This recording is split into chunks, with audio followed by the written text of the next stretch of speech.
ఏ ఊరు అన్నారు? బెస్ట్పల్లి పెనగలూరు మండల్. పూర్తి అడ్రస్ చెప్పండి. బెస్ట్పల్లి గ్రామం, పెనగలూరు మండల్, అన్నమయ్య డిస్ట్రిక్ట్. బెస్తపల్లి అన్నది విలేజ్ అండి, పెనమలూరు మండలము, రాజంపేట దగ్గరలో ఉంటుందా? ఎక్కడ రాజంపేట నుంచి ఏ రూట్లో వస్తుందండి? రాపూర్ రూట్. రాజంపేట నుంచి రాపూర్ అంటే నెల్లూరు విలేజ్.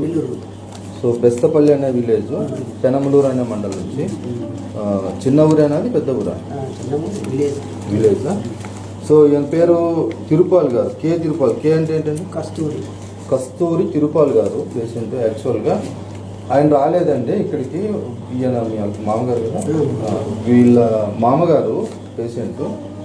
సో వీళ్ళు ఏంటంటే మనకు ఇంతకుముందు కూడా ఒక వీడియో చేసాము, సెకండ్ టైం వచ్చినప్పుడు అనుకుంటాను, అంతే.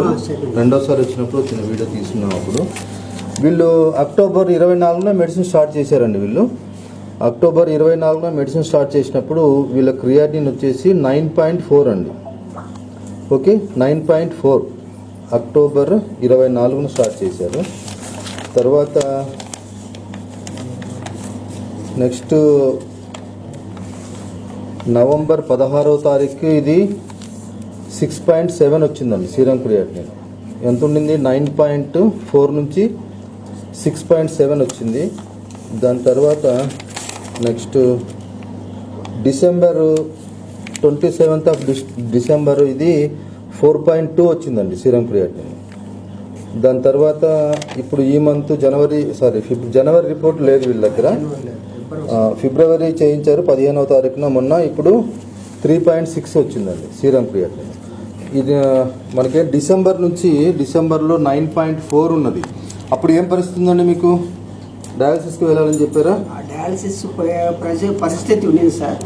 ఆయన డయాలసిస్ చేపిస్తే కష్టంగా ఉంటుంది పేషెంట్ గానే మేము వీడియోగా చూస్తే. అప్పుడు పేషెంట్ పరిస్థితి ఎలా ఉండింది? అప్పుడు డయాలసిస్ అంత వచ్చి అది ఓకే. ఫిజికల్ గా మామూలు ఆరోగ్యం ఎలా ఉండింది? నడవగలిగే వాళ్ళ? నడవగలిగేవాడు. యూరిన్ కంట్రోల్ లేదు, మూత్రం కంట్రోల్లో లేదు. నెక్స్ట్ మామూలుగా అతను పేషెంట్స్ ఉంటే ఇంకా క్రియేటివ్ ఎక్కువ పెరిగింది కాబట్టి డయాలసిస్ పోవాల్సి వస్తుందంటే మీ వీడియో చూసి వాట్సాప్లో కాల్ చేసి. ఇప్పుడు మూత్రం ఎలా వస్తుంది? ఇప్పుడు కంట్రోల్ మామూలుగా నడుస్తుంది. సో అప్పుడు యూరిన్ కంట్రోల్లో ఉండేది కదా, సంథింగ్ బ్లాడర్ సంబంధించిన ప్రాబ్లమ్స్ కూడా ఉన్నాయి బహుశా నాకు తెలిసి. ఇప్పుడు ఆ ప్రాబ్లం కూడా పోయిందండి. సో డిసెంబర్ నుంచి ఇప్పటికి ఆల్మోస్ట్ ఇది 4th మంత్ అనుకుంటానండి, బహుశా 3rd మంత్. ఫిబ్రవరిలో ఉన్నాం కదా, 3వ నెల. ఇది 3 నెలల్లో 9.4 ఉన్నది కాస్త 3.6కి వచ్చిందండి. యాక్చువల్గా ఇది 5th స్టేజ్, డయాలసిస్కి వెళ్ళాలి. పేషెంట్ కండిషన్ కూడా టూ బ్యాడ్ కండిషన్. అప్పుడు ఒక రకంగా మంచాన ఉన్నాడని చెప్పుకోవాలి అప్పుడు, అంతేనండి. సో ఆ పరిస్థితి నుంచి మనకు ఇప్పుడు ఈ పరిస్థితికి రావడం అన్నది చాలా గొప్ప విషయం ఇది. సో ఇట్లాంటి రిజల్ట్స్ మన దగ్గర బోల్డన్ని వస్తూ ఉంటాయి. సో ఏదైనా కొంచెం మీకు కూడా ఓపిక ఉండాలి. మనం కరెక్ట్గా ఉంటాం ఒకటి, ఇవి కూడా చేయాలి మనం. సో మీ పాత్ర కూడా ఉండాలి. మీ ఎఫర్ట్స్ లేకుండా ఒక సైడ్ నుంచి రాదు ఇది. మెడిసిన్తో పాటు మీరు ఎఫర్ట్ చేయాల్సింది కూడా ఉంటుంది.